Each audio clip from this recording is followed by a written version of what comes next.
ना बाप होगा। ये बिल्कुल ठीक नहीं है। आप फिक्र ना करें, मैं आती जाती रहूंगी। हाय, सच कहूँ तो समझ ही नहीं आ रहा क्या कहूँ। मेरा पोता कहाँ है? मैंने दूध पिला दिया, बिल्कुल फिक्र ना करें, अब वो सो रहा है। ठीक है। हाय मेरा लाल, दादी की जान, काश या अल्लाह मेरी उम्र भी मेरे पोते को लग जाए।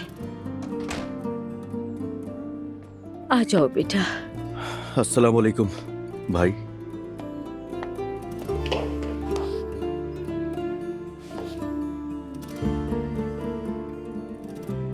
नाइला वहां पर है, असलान मुझे अंदर भी नहीं जाने दे रहे।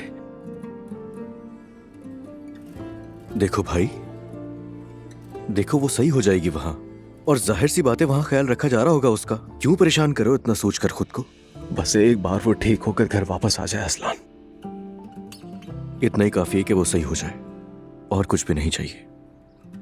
तुम कैसे हो बेटा? सुमैया साहिबा वगैरह कैसे हैं? बस क्या बताऊं अम्मी। ऐसे आना जाना तुम्हारे लिए मुश्किल नहीं है? चलो दुआ को लेके हमारे घर आ जाओ। अम्मी इतना कुछ हो गया और आप कह रही हैं दुआ को यहाँ ले आओ, क्या मुमकिन है ये? मैं तो कह भी नहीं सकता उससे ये बात। घर आने का उन वाक़यात से क्या ताल्लुक है बेटा? देखें, पहले भी कह चुका हूं, उस पर बात नहीं करनी मुझे आपसे। तुम मुझसे इतने सख्त लहजे में क्यों बात कर रहे हो? अम्मी मैं आखिरी बार कह रहा हूँ, मुझसे जोर जबरदस्ती मत कीजिए। मैं जरा जाकर अपना सामान तैयार कर लूँ, मुझे निकलना है ना इसलिए। रुको, मैं भी तुम्हारे साथ आ रही हूँ, फिर मिलते हैं।